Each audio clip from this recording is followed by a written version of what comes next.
Assalamualaikum warahmatullahi wabarakatuh. Perkenalkan, saya Aliana Bila Taufika. Dan saya Muhammad Raihan Anwari. Kami dari kelompok 8 akan mempresentasikan atau menjelaskan tentang sejarah peradaban Islam pada masa dinasti Safawiyah di Persia, meliputi aspek perekonomian dan manajemen. Oke, langsung saja kita masuk ke materi. Yang pertama akan dijelaskan oleh saya sendiri tentang latar belakang awal dinasti Safawiyah. Baik, di sini saya akan menjelaskan tentang dinasti Safawiyah. Dinasti Safawiyah merupakan kerajaan kuat yang awalnya bermula sebagai orde keagamaan dan berkembang menjadi gerakan politik. Mereka menjadikan Islam Syiah sebagai agama resmi Iran dan menekan tradisi Sufi serta ulama Sunni. Dinasti ini meninggalkan warisan bagi Iran modern, termasuk sistem kerajaan yang kuat dan otoritas agama Syiah yang independen.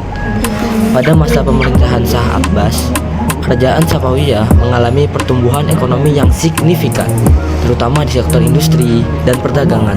Beberapa perkembangan ekonomi yang terlihat adalah yang pertama, peningkatan perdagangan melalui Teluk Persia dan peningkatan ekspor sutra. Yang kedua, ada perdagangan yang lebih baik dengan negara-negara asing, terutama dengan Inggris. Yang ketiga, pemberian insentif bagi pertanian, terutama untuk budidaya ulat sutra. Dinasti Safawiyah akhirnya mengalami kemunduran pada abad ke-18 akibat krisis internal dan intervensi Eropa. Oke, sebelum kita mempelajari lebih dalam tentang dinasti Safawiyah, alangkah baiknya kita memahami bagaimana awal terbentuknya dinasti Safawiyah yang akan dijelaskan oleh rekan saya. Baik, di sini saya akan menjelaskan tentang bagaimana sih sejarah awal terbentuknya kerajaan dinasti Safawiyah.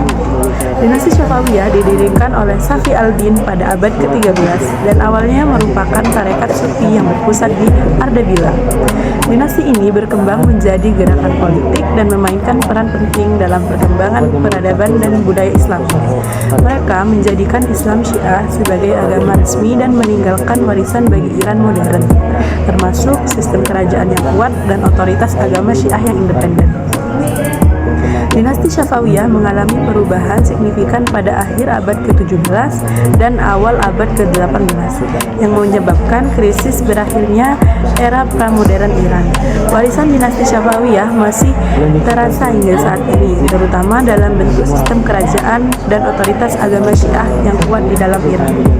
Jadi, kesimpulan yang disampaikan atau yang dijelaskan oleh rekan saya tadi adalah dinasti Safawiyah berawal dari tarekat Safawiyah, sebuah gerakan Sufi yang didirikan oleh Syekh Safi al-Din pada abad ke-14 di Ardabil, Azerbaijan.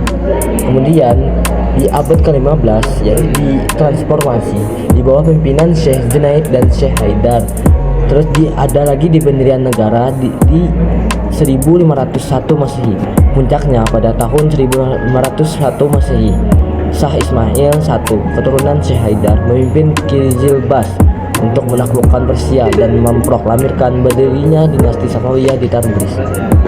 Kemudian di ideologi resmi, Shah Ismail I segera menetapkan Syiah 12 imam sebagai agama resmi negara, yang merupakan ciri khas utama dan fondasi politik dinasti Safawiyah. Beralih ke pertanyaan selanjutnya adalah apa aja sih kebijakan dinasti Safawiyah untuk menumbuhkan ekonomi dan manajemen politik untuk mencapai masa kejayaannya, yang akan dijawab oleh rekan saya. Saya akan jelaskan tentang faktor apa saja yang mendukung kejayaan dinasti Safawiyah. Dinasti Safawiyah memiliki dampak besar pada sejarah Islam, terutama di Persia. Mereka menyebarkan Islam Syiah, membangun infrastruktur, dan mempromosikan seni dan ilmu pengetahuan. Meskipun menghadapi tantangan, mereka memberikan kontribusi besar pada perkembangan budaya agama Islam sebelum mengalami kemunduran pada abad ke-18. Zaman keemasan dinasti Safawiyah, terutama di bawah pemerintah Shah Abbas, didukung oleh beberapa faktor penting yang bekerja sama. Yang pertama adalah kepemimpinan yang kuat dan visioner Shah Abbas. Shah Abbas pada tahun 1588 sampai dengan 1629 adalah kepemimpinan yang cerdas dan berpengaruh dalam memainkan peran sentral dalam kesuksesan dinasti ini. Dia berhasil menghadapi masalah internal dan ancaman dari luar. Keputusan yang cerdas di dalam bidang politik, militer, ekonomi menciptakan dasar yang kuat untuk kemajuan dinasti Safawi. Yang kedua adalah reformasi militer yang efektif. Salah satu tindakan yang paling penting Shah Abbas adalah mereformasikan militer. Dia mengurangi kekuasaan Qizilbash yang sering memberontak dan membentuk pasukan elit baru bernama Ghulam. Pasukan ini direkrut dari musuh yang ditangkap dan penduduk wilayah Kaukasus seperti Georgia dan Armenia. Mereka dilatih dengan baik dan dilengkapi senjata modern termasuk artileri, sehingga tentara Safawi menjadi kekuatan yang ditakuti di wilayah tersebut untuk melawan Ottoman dan Uzbek.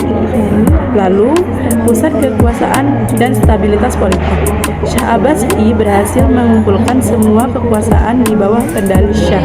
Bukan para pemimpin Qizilbash yang memiliki kekuasaan sendiri.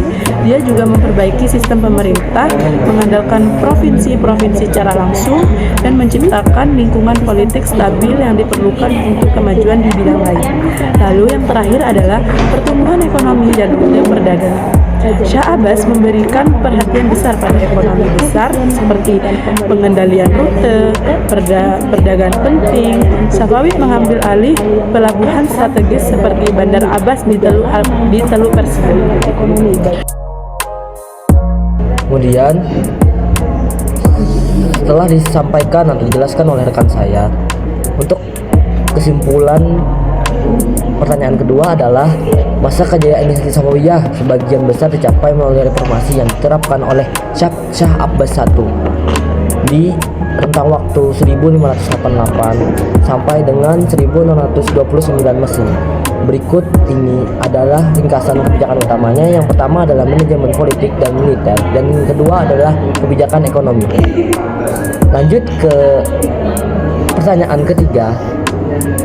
Bagaimana kebijakan ekonomi dinasti Safawiyah dan kondisi perekonomian di Persia?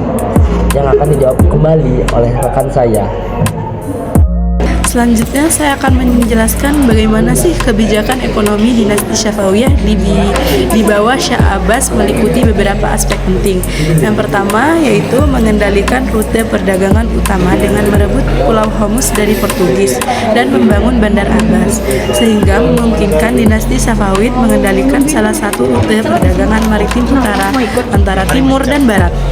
Lalu yang kedua, membangun infrastruktur seperti jalan, jembatan, dan karavanseri di seluruh Persia untuk mendukung perdagangan yang lancar.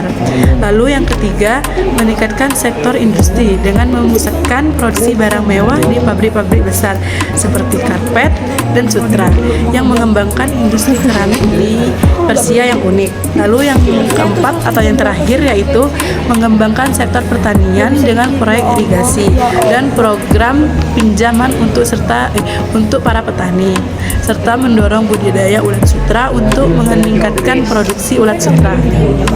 Lalu, dinasti Safawiyah juga menjalin hubungan perdagangan dengan berbagai kekuatan Eropa seperti Inggris dan memberikan izin untuk perusahaan India Timur Inggris untuk berdagang di Iran.